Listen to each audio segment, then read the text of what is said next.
नमस्कार दोस्तों बच्चों। पिछली वीडियो में हम लोगों ने संज्ञा और सर्वनाम के बारे में अध्ययन किया।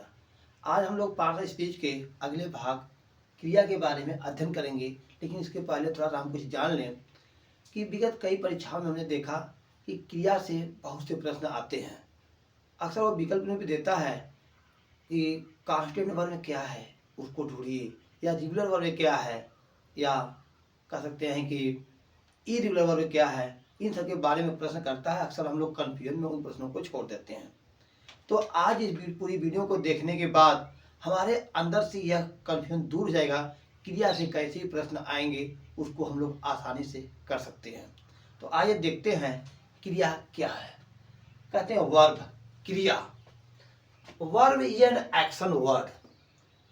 कहते हैं जिससे किसी कार्य का करना या होना पाया जाए उसे हम लोग कहते हैं क्रिया। यानी क्रिया करना ही क्रिया है, करना ही क्रिया है,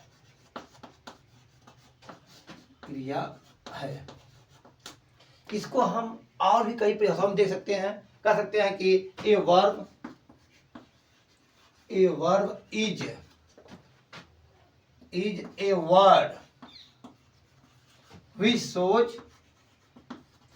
which shows some work।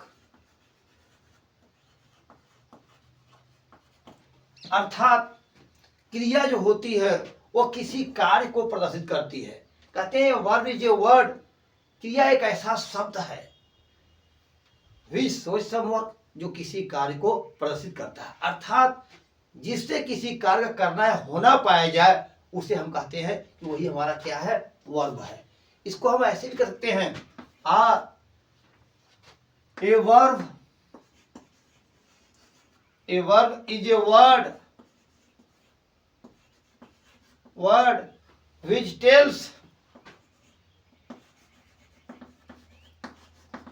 which tells something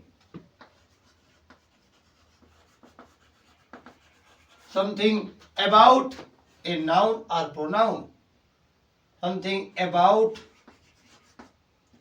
a noun or pronoun।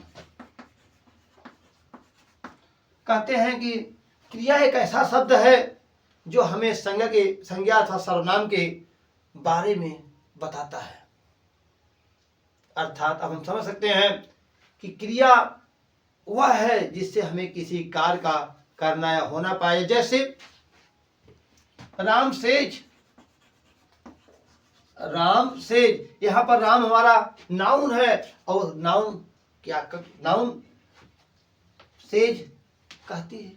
ये जो हमारा नाउन है, नाम जो हमारा है वह कह रहा है या कहने का बोझ हो रहा है, तो करना ही क्रिया है। वो करना चाहे करके दिखाया जाए, करके दिखाया जाए। दूसरी बात हम कह सकते हैं, he writes a letter।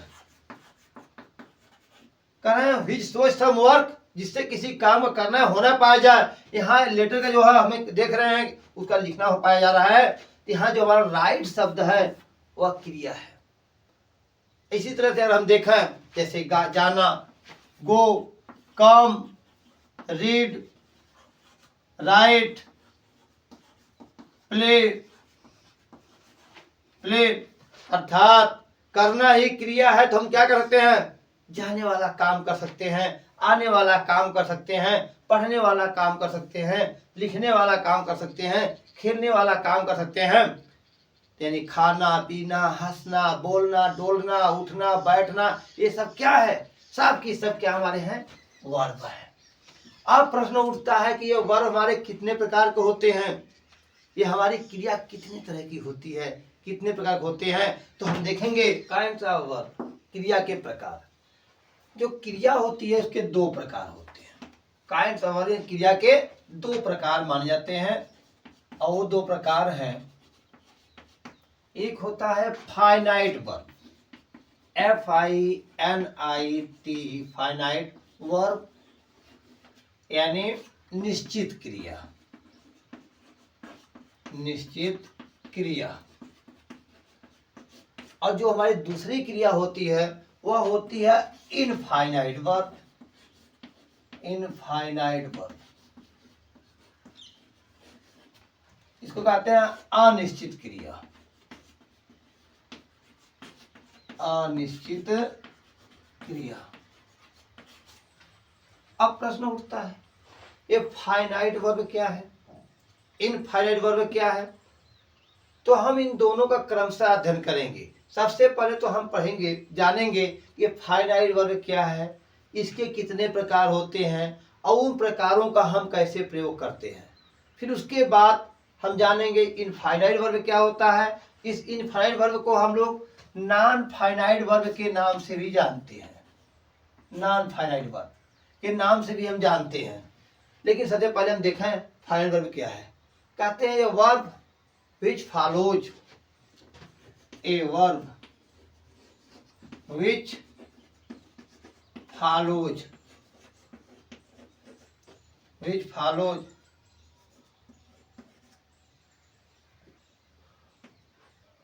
number,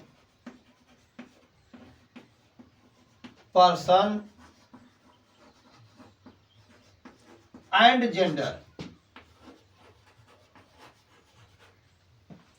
अर्थात जो क्रिया नंबर, वचन को, पुरुष को और जेंडर को फॉलो करती है, उसे हम लोग जो कहते हैं कि वह हमारी क्या है, फाइनाइट वर्ब है। यानी नंबर, पर्सन और जेंडर के अनुसार जो प्रयोग में की जाती है, के अनुसार प्रयोग की जाए, उसे हम लोग फाइनाइट वर्ब कहते हैं। अब प्रश्न उठता है फाइनाइट वर्ब कितने प्रकार की होती है? Kinds of finite verb.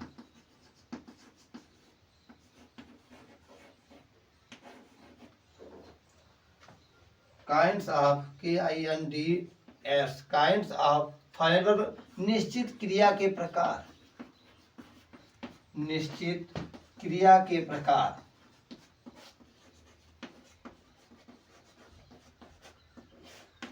जो हमारी निश्चित क्रिया होती है वह कितने प्रकार होती है? कहते हैं यह भी क्रिया हमारी जो नॉन फाइनाइट वर्ब है वह भी दो प्रकार की होती है। यह भी क्रिया हमारी दो तरह की होती है। एक होती है मेन वर्ब, मेन वर्ब जिसको कहते हैं हम लोग मुख्य क्रिया, मुख्य क्रिया। और दूसरी जो हमारी होती है वह होती है हेल्पिंग वर्ब, हेल्पिंग वर्ब जिसे हम लोग कहते हैं सहायक क्रिया। हेल्पिंग वर्ब को ये दो रूपों में देखा गया है। सही, हेल्पिंग वर्ब को जो है हम अगली वर्ब भी कर सकते हैं।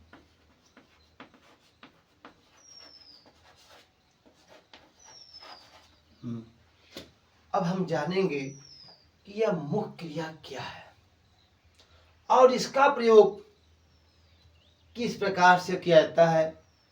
तो आइए देखते हैं मुख्य क्रिया, मेन वर्ब, मुख्य क्रिया। कहती है मुख्य क्रिया क्या है?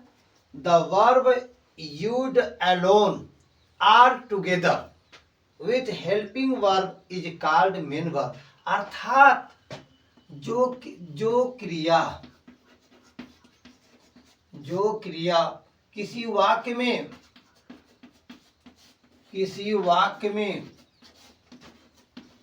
अकेले या सहायक क्रिया के साथ आती है, सहायक क्रिया के साथ आती है उसे, सहायक के साथ आती है या सहयोग में आती है, उसे हम क्या कहते हैं? उसे मुख्य क्रिया कहते हैं, मुख्य क्रिया कहते हैं। जैसे ही राइट्स,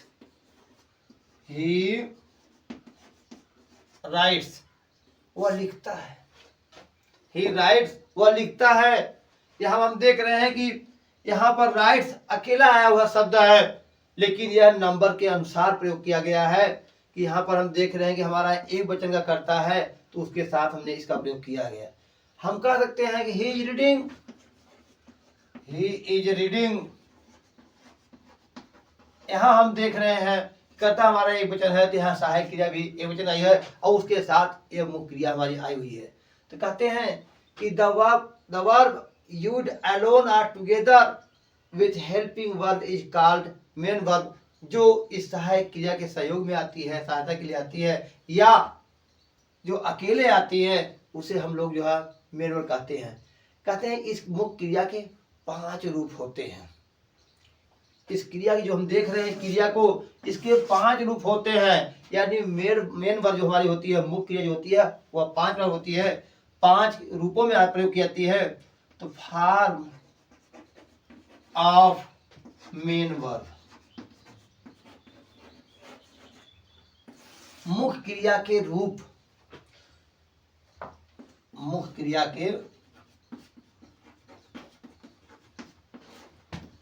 के रूप। मुख्य 5 रूप होते हैं। हम जिसे कहते हैं, पहला रूप होता है हमारा, जिसको हम लोग फर्स्ट फॉर्म कहते हैं, एम भी का पहला रूप, एम भी दूसरा रूप, एम भी तीसरा रूप, और एम भी चौथा रूप, एम भी 5वां रूप। एक उदाहरण रूप ले रहे हैं हम, जैसे हम गो कह दिया हमने, गो यह हमारा पहला रूप है, मुख्य क्रिया का पहला रूप है। वेंट हमने कह दिया, यह मुख्य क्रिया का हमारा दूसरा रूप होता है। और उसके बाद हमने गान कह दिया, यह मुख्य क्रिया का हमारा तीसरा रूप होता है। और हमने इसको गोज कह दिया, यह मुख्य क्रिया का हमारा चौथा रूप होता है। और हमने इसको गोइंग कह दिया, यह मुख्य क्रिया का हमारा 5वां रूप हो गया। यानी जो फॉर्म ऑफ मेन वर्ब होते हैं, मुख्य जो रूप होते हैं, वह 5 रूपों में दिखाई देते हैं। इसलिए जितने भी क्रियाएं हमारी हैं सब उनके इसी प्रकार से 5 रूपों में प्रयोग किया जाता है। अब प्रश्न उठता है कि मुख्य क्रिया कितने प्रकार की होती है, how many kinds of main verb. इसको हम देखेंगे कि जो हमारी मुख्य क्रिया है वह कितने प्रकार की है।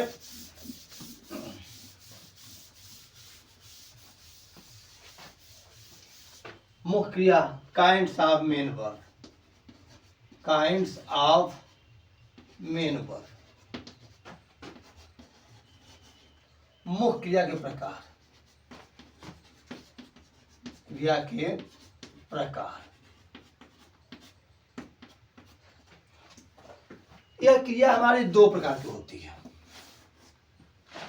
मुख्य क्रिया हमारी 2 प्रकार की होती है। एक होती है ट्रांजिटिव वर्ब, ट्रांजिटिव वर्ब, और दूसरी होती है इनट्रांजिटिव वर्ब।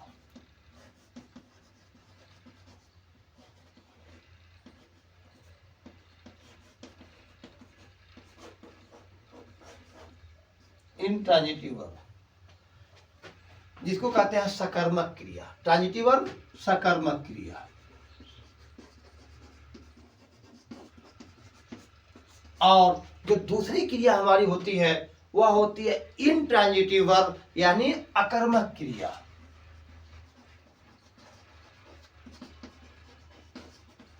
अकर्मक क्रिया। तो अब फिर प्रश्न उठता है, सकर्मक क्रिया किसे कहते हैं हम लोग, और अकर्मक क्रिया किसे कहते हैं। तो इसमें शब्द के साथ में ही जो हमारा शब्द है उसी में ही हमारा परिभाषा छिपी हुई है। सकर्मक क्रिया ऐसी क्रिया जिसमें कर्म हो। The verb which followed object is called transitive verb, अर्थात जो क्रिया कर्म को धारण कर लेती है, जिस क्रिया के साथ कर्म हो, वही हमारी क्या होती है, सकर्मक क्रिया होती है। हम कह सकते हैं the verb which follows object, ऐसी क्रिया जो कर्म को साथ लेकर चलती है, जिसमें कर्म छिपा रहता है, कर्म लगा रहता है। The verb which follows object is called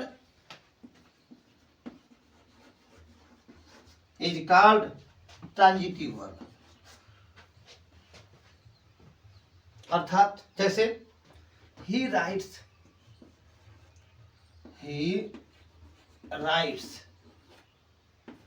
a letter.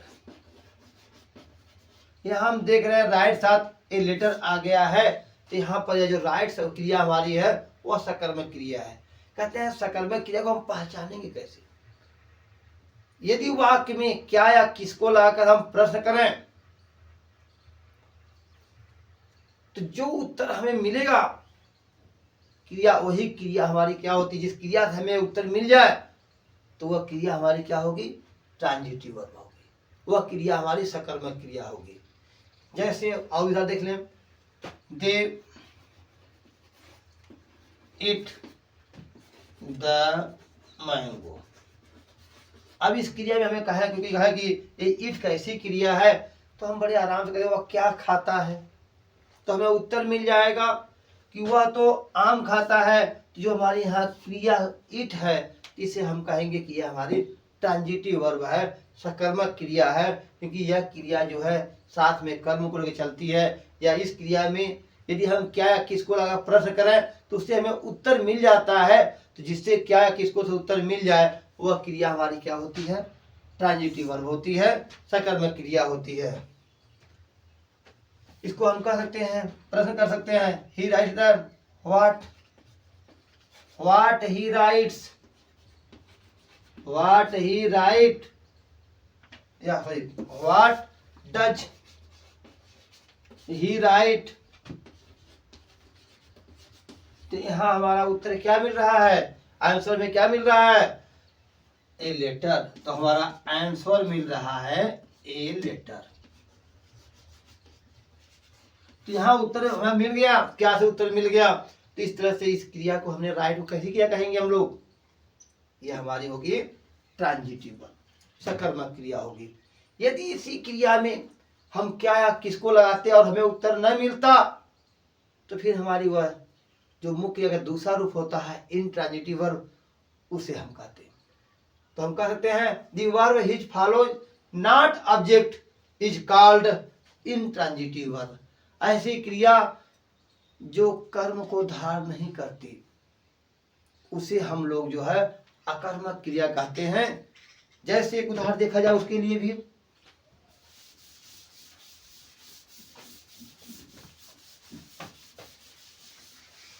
जैसे ही स्लिप्स,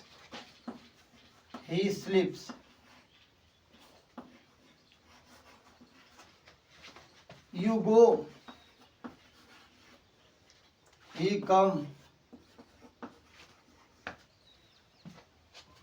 तो यहां हम देख रहे हैं ही स्लिप्स, वह सोता है। तो यहाँ जो स्लिप्स है, यहाँ गो जो शब्द हमारा है, यदि इसमें हम लोग क्या या किसको लगाकर प्रश्न करें तो हमें उत्तर नहीं मिल पाएगा। तो ऐसी क्रिया को हम लोग जो है इनट्रांजिटिव वर्ब कहते हैं। इसको हम कह सकते हैं परिभाषित रूप में कि जो जिस क्रिया में कर्म न हो, जो क्रिया कर्म को न धारण करती हो, उसे हम लोग इनट्रांजिटिव वर्ब यानी अकर्मक क्रिया कहते हैं। अकर्मक क्रिया अर्थात जिसमें कर्म ही नहीं होता, और सकर्मक क्रिया जिसमें साथ में कर्म होता है, सकर्मक और अकर्मक। आगे हम देखते हैं, अगर वाक्य हमारा इनट्रांजिटिव वर्ब से युक्त होगा तो उसका पैसिव नहीं बनता। इन नोट नंबर 1 देखते हैं कि इनट्रांजिटिव वर्ब का पैसिव वॉइस नहीं बनता है, नहीं बनता है। और नोट नंबर 2 में हम देखेंगे, और नोट नंबर 2 जो होता है, हम कहते हैं जो हमारी ये ट्रांजिटिव वर्ब होती है या इनट्रांजिटिव वर्ब होती है, इसके 3 रूप होते हैं। बनावट के आधार पर यदि हम देखें इसके 3 रूप होते हैं। तो कह सकते हैं transitive verb oblique intransitive verb. Transitive verb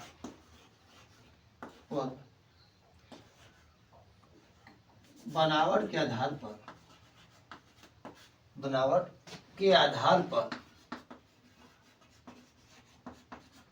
बनावट कर सकते हैं या रूप कर सकते हैं। बनावट या रूप के आधार पर इसके तीन प्रकार होते हैं, तीन प्रकार होते हैं।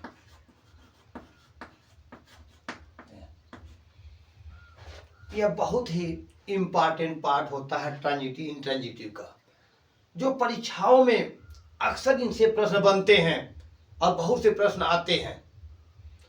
जो तीन प्रकार होते हैं, नंबर एक होता है रेगुलर वर्ब। रेगुलर वर्ब जिसे हम लोग कहते हैं नियमित क्रिया, नियमित क्रिया। और जो दूसरा हमारा होता है उसे कहते हैं इरेगुलर वर्ब।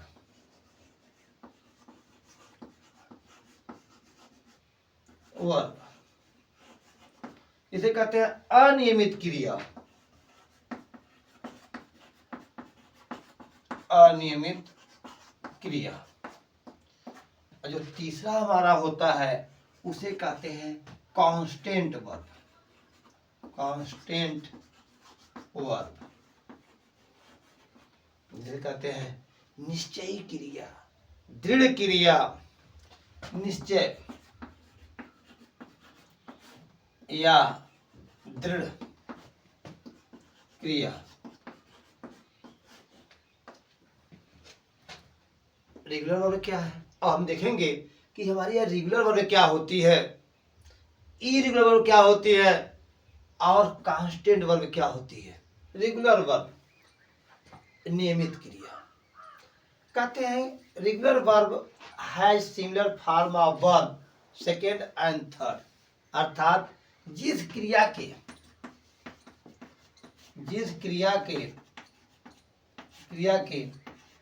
दूसरा और तीसरा रूप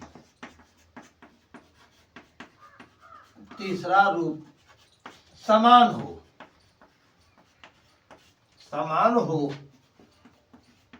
हो कहते हैं वह हमारी रेगुलर वर्ब होती है। यानी ऐसी क्रिया जिसके सेकेंड फॉर्म और थर्ड फॉर्म एक समान होते हैं, उन्हें हम लोग जो है रेगुलर वर्ब कहते हैं। जैसे एक्ट मीन्स होता है कार्य करना। हम देखते हैं कि इसका सेकेंड फॉर्म क्या होता है। पहला हमारा एक्ट शब्द है, एक्ट माने कार्य करना, इसमें हम एक्टेड कर देते हैं, एक्टेड। और थर्ड फॉर्म भी हमारा एक्टेड होता है। दूसरा देखते हैं अरेस्ट मीन्स होता है गिरफ्तार करना। और इसका सेकेंड और थर्ड फॉर्म जो हमारा होता है इसमें हम ईडी लगा देते हैं, ARRESTED, अरेस्टेड और अरेस्टेड कर देते हैं। इसी प्रकार से ब्रिंग मीन्स होता है लाना, तो ब्रिंग ब्राट कर लेते हैं, GST ब्राट कर देते हैं। और आस्क शब्द हमारा होता है, और आस्क मीन्स होता है हमारा पूछना। आस्क मीन्स होता है पूछना। इसका हम सेकेंड और थर्ड फॉर्म देखते हैं तो आस्क्ड कर देते हैं, आस्क्ड और आस्क्ड हो जाता है। तो इस तरह से हम देख रहे हैं कि जिस क्रिया के दूसरे और तीसरे रूप समान होते हैं, सिमिलर फॉर्म होता है सेकेंड एंड थर्ड का, उसे हम लोग कहते हैं कि यह हमारी रेगुलर वर्ब है। परीक्षा में ऐसे ही विकल्प में कुछ क्रियाओं को देता है और कहता है कि इसमें से कौन सी रेगुलर क्रिया है, हमें वो छांटना पड़ता है। हम जानते रहेंगे कि इसके सेकेंड और थर्ड फॉर्म जिस क्रिया के समान होते हैं उसे हम लोग रेगुलर कहते हैं। आसानी से हम आंसर प्राप्त कर सकते हैं। जो दूसरी क्रिया हमारी होती है वह होती है इरेगुलर वर्ब। ट्रांजिटिव या इंट्रांजिटिव जो दूसरा फॉर्म हमारा होता है वह इरेगुलर का होता है। कहते हैं दी verb which has different form of the verb first, second and third। कहते हैं जिस क्रिया के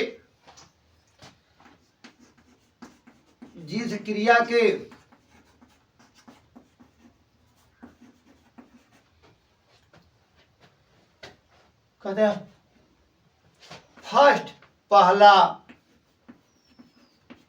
दूसरा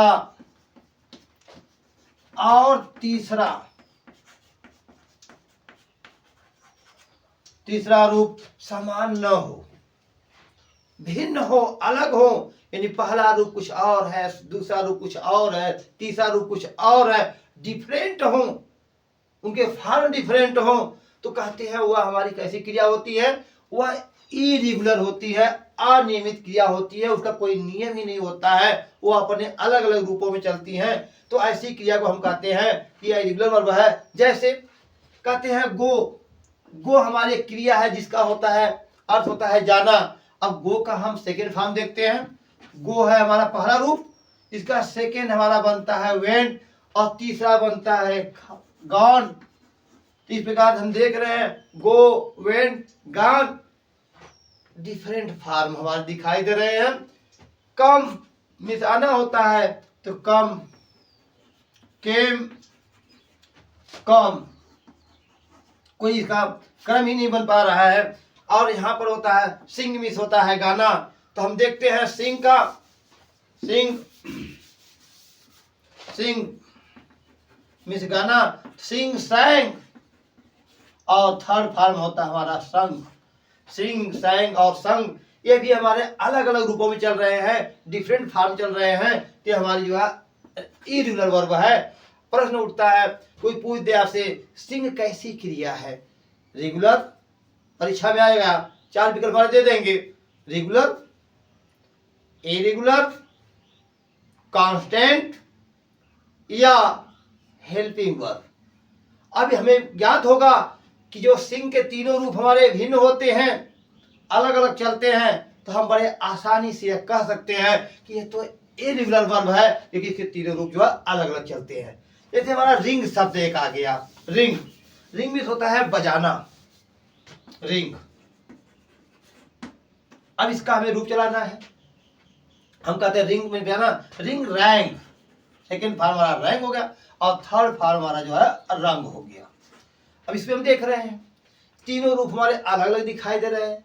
फिर वैसे ही प्रश्न बनेंगे, ये हमारी कैसी क्रिया है, रिंग कैसी क्रिया है, ट्रांजिटिव, इंट्रांजिटिव तो आसानी से हम कह सकते हैं कि भाई रिंग में बजाना क्या बजाते हैं, इससे उत्तर मिल सकता है, हम कहते हैं ट्रांजिटिव वर्ब है। लेकिन यदि प्रश्न उठ गया कि ये रेगुलर वर्ब है, इरेगुलर वर्ब है या कांस्टेंट वर्ब है, तो हम उत्तर क्या देंगे। तो इसके लिए प्रश्न उठता है कि यदि तीनों रूप हमारे अलग अलग होंगे तो हमारे इरेगुलर वर्ब होगा, और ऐसे ही हमें आंसर दे देंगे कि यह इरेगुलर वर्ब है और हमारा विकल्प सही हो जाएगा। अब आगे देखते हैं कांस्टेंट वर्ब किसे कहते हैं। ये कांस्टेंट वर्ब क्या होती है, कहते हैं the verb which has similar form of the verb first, second और थर्ड, अर्थात जिस क्रिया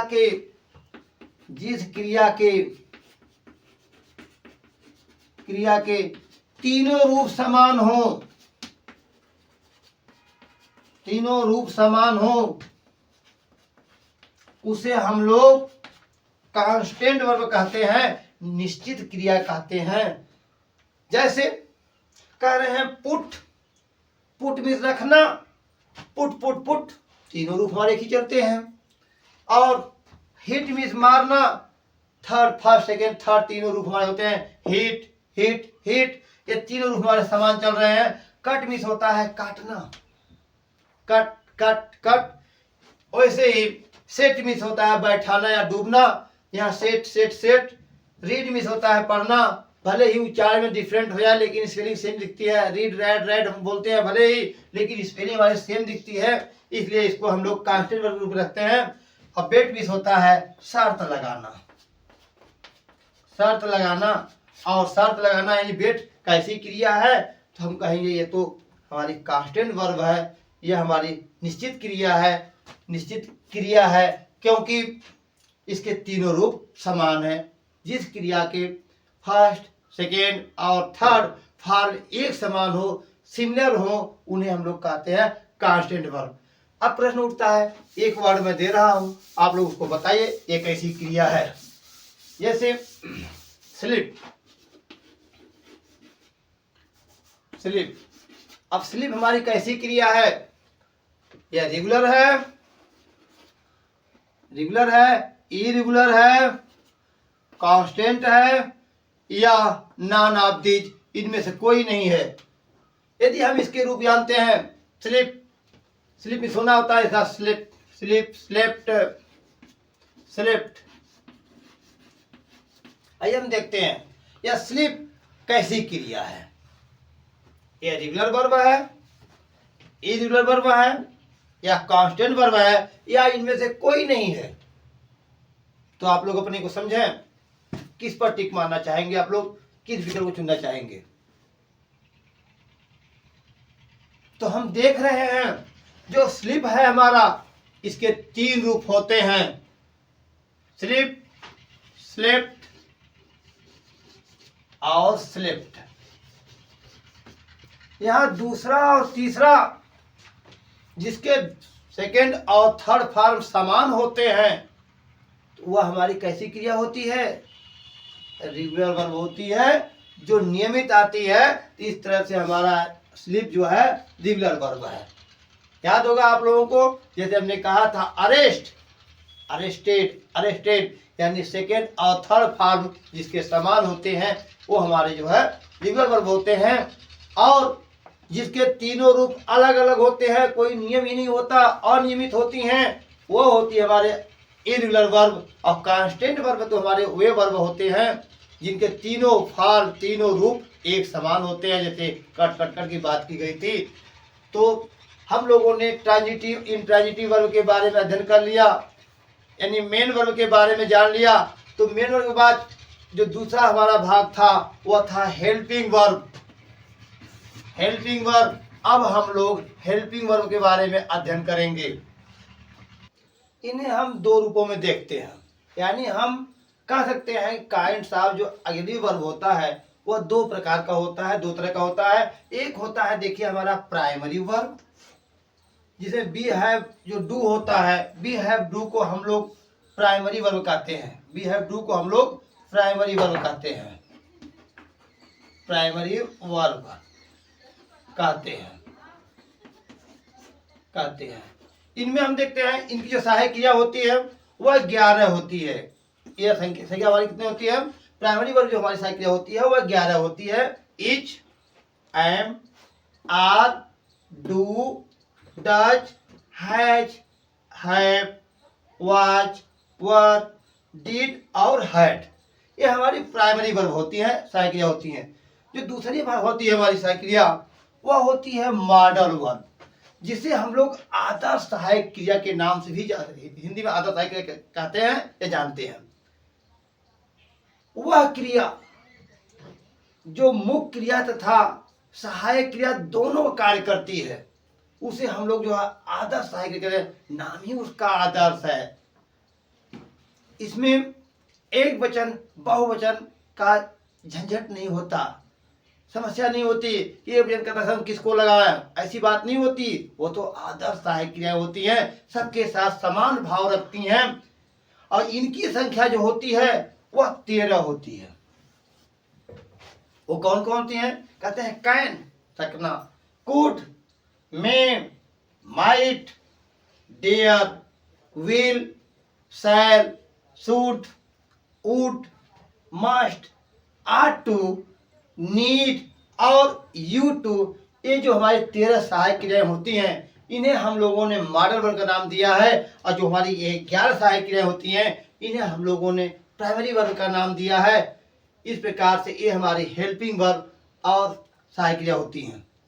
अब हम देखते हैं जो क्रिया का हमारा दूसरा भाग होता है। हमने देखा था शुरू प्रारंभ में ही कि एक होती है फाइनाइट वर्ब और दूसरा होती है इनफाइनाइट वर्ब। तो इनफाइनाइट वर्ब हम किसे कहते हैं और इसके कितने प्रकार होते हैं। इनफाइनाइट वर्ब और इसे हम लोग जो है नॉन फाइनाइट वर्ब के नाम से भी जानते हैं। जब हम लोग क्रिया के प्रकार से शुरू किए तो हमने देखा था क्रिया के 2 प्रकार होते हैं, एक होता है फाइनाइट वर्ब और दूसरा होता है इनफाइनाइट वर्ब। तो फाइनाइट वर्ब में हमने देखा क्रिया कितने प्रकार होते हैं, जैसे कि main verb, helping verb, constant, regular, irregular होते हुए हम लोग यहाँ तक पहुँचे, आदर्श क्रिया तक पहुँच गए।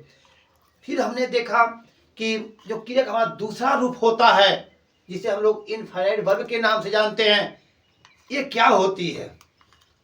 इनफाइनाइट वर्ब क्या होती है? तो कहते हैं the verb which does not follow number, person and gender of its subject, अर्थात जो क्रिया अपने कर्ता के नंबर, पर्सन, जेंडर का फॉलो नहीं करती, उसे हम लोग जो है इनफाइनाइट वर्ब कहते हैं।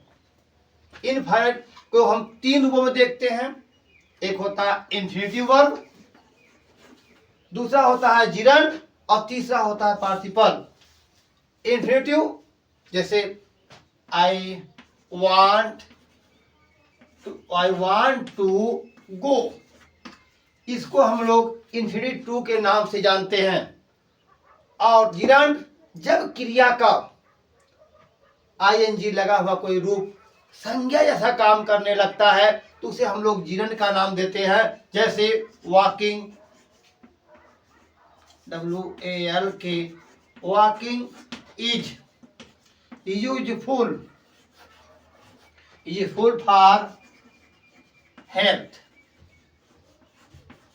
टहलना स्वास्थ्य के लिए लाभदायक होता है। यहाँ हम देख रहे हैं कि क्रिया में आई लगा हुआ रूप संज्ञा सा काम कर रहा है, इसे हम लोग जिरंड का नाम देते हैं। और पार्टिसिपल कहते हैं जब क्रिया कोई थर्ड फॉर्म वाक्य में विशेषण से काम करने लगता है तो उसे हम लोग पार्टिसिपल का नाम देते हैं, जिसका अध्ययन हम लोग आगे चल करके करेंगे।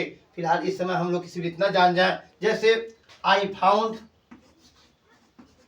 Found my lost watch. यहाँ पर जो लास्ट शब्द हमारा है वो तीसरा रूप से संबंधित है। लास्ट वॉच, खोई हुई घड़ी की बात कर रहे हैं, जो विशेषण के रूप का काम कर रहा है। तो हम देख रहे हैं कि जो इनफाइनाइट वर्ब होता है वो तीन रूपों में काम करता है, यानी इनफाइनाइट वर्ब तीन प्रकार की होती है। इन्फिनिटिव वर्ब, जिरंड वर्ब और जिरंड और पार्टिसिपल। तो इस प्रकार से मैं समझता हूं कि आप लोगों ने पूरी वीडियो को देखने के बाद यह समझ लिया होगा कि क्रिया किसे कहते हैं, कि यह कितने प्रकार की होती है। तो विशेष तौर से हम शॉर्ट में एक बार बताना चाहेंगे कि करना ही हमारी क्रिया होती है। इस क्रिया को हमने दो भागों में डिवाइड किया, फाइनाइट और इनफाइनाइट या नॉन फाइनाइट के रूप में।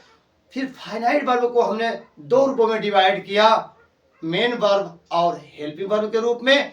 पुनः हमने मेन वर्ब को दो रूपों में डिवाइड किया, ट्रांजिटिव, इंट्रांजिटिव के रूप में, और ट्रांजिटिव वर्ब और जो हमारी इंट्रांजिटिव वर्ब रही, उन दोनों को हमने देखा कि यह कितने प्रकार की हो सकती हैं, इसके कितने रूप होते हैं। तो उनके 5 रूपों को देखा, गो, वेंट, गान, गोज और गोइंग के रूप में देखा। पुनः हमने उसको फिर देखा कि यह परीक्षा के दृष्टिकोण से कैसे कार्य करती हैं। तो हमने उस पर रेगुलर, इरेगुलर और कांस्टेंट वर्ब के रूप में काम करते हुए देखा। पुनः जब हम हेल्पिंग वर्ब पर आए तो हम लोगों ने हेल्पिंग वर्ब के रूप में प्राइमरी हेल्पिंग वर्ब और मॉडल हेल्पिंग वर्ब को देखा, जिसमें संख्या 24 थी। उन 24 को हमने अलग अलग करके 11 और 13 के रूप में डिवाइड करके देखा।